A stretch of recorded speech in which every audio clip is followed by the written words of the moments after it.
एक सवाल निकल के आ रहा है कि सर मैं उत्तर प्रदेश राज्य से का स्थायी निवासी हूँ और वहाँ का एससी हूँ, वहाँ का एसटी हूँ, वहाँ का ओबीसी हूँ, तो क्या मुझे अन्य राज्य जैसे बिहार है, उत्तर प्रदेश के अलावा उत्तराखंड है, मध्य प्रदेश है आदि अलग अलग राज्यों में, तो क्या मुझे रिजर्वेशन का लाभ मिलेगा? क्या मुझे वहाँ पर एससी कोटे में फ़ाइट करने का लाभ मिलेगा, या एसटी जो कैंडिडेट हैं उन्हें फ़ाइट करने का मौका मिलेगा, या ओबीसी जो कैंडिडेट हैं उन्हें फ़ाइट करने का मौका मिलेगा? तो साथियों, इस सवाल का सीधा सीधा जवाब है कि जो राज्य सरकार की नौकरियां होती हैं, किसी भी राज्य सरकार की नौकरियां, तो वहाँ पर अन्य राज्य के अभ्यर्थी, वो किसी भी वर्ग से हैं, वो चाहे एससी से हैं, एसटी से हैं, ओबीसी से हैं, या अनारक्षित यानी ओपन या सामान्य वर्ग से हैं, तो उन्हें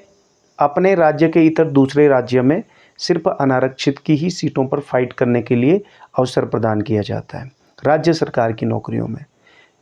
ये बात अलग है कि केंद्र सरकार का कोई संस्थान है, वहाँ पर अगर कोई सरकारी नौकरी खुलती है और वो किसी दूसरे राज्य में स्थित है और अभ्यर्थी उत्तर प्रदेश राज्य का अभ्यर्थी एससी, एसटी, ओबीसी आवेदन करता है, तो उसे केंद्र सरकार की अगर वो सूची में है, केंद्र सरकार की, केंद्र सेंट्रल की वो अगर सूची में है, तो उसको वहाँ पर रिजर्वेशन का लाभ मिल जाएगा। तो ये चीज़ समझने की ज़रूरत है कि यदि आप एससी, एसटी, ओबीसी किसी भी प्रमाण पत्र को धारित करते हैं और मान लेते हैं कि आप उत्तराखंड राज्य के कैंडिडेट हैं और आप यूपी सरकार की किसी भी नौकरी में जाते हैं, तो आपको वहाँ पे आरक्षण का लाभ बिल्कुल नहीं मिलेगा। इसके साथ ही साथ आप किसी शैक्षिक संस्थान में, स्टेट गवर्नमेंट का अगर किसी शैक्षिक संस्थान में आप जाते हैं, यूनिवर्सिटी, कॉलेजेस या कहीं पर भी जहाँ पर स्टेट गवर्नमेंट का है, तो वहाँ पर भी आपको स्टेट कोटे में अनरिजर्व्ड में ही फाइट करना पड़ेगा। वहाँ पर आपको आरक्षण का लाभ नहीं मिलेगा, यानी आप सामान्य वर्ग में वहाँ पर काउंट होंगे। ये बात अलग है कि जो स्टेट्स में सेंट्रल कोटे की सीटें रहती हैं, तो सेंट्रलाइज काउंसलिंग से किसी प्रवेश परीक्षा में, या आप एमबीबीएस के लिए नीट के थ्रू आना चाहते हैं या किसी अन्य में, तो सेंट्रल की जो काउंसलिंग होगी, सेंटर कोटा होगा, उसमें जो सेंटर का रिजर्वेशन है उसका अगर आप प्रमाण पत्र धारित करते हैं, उस क्राइटेरिया में अगर आप आते हैं, तो आप आरक्षण का लाभ पा पाएंगे। अदरवाइज आप ये समझ लीजिए कि सामान्य रूप से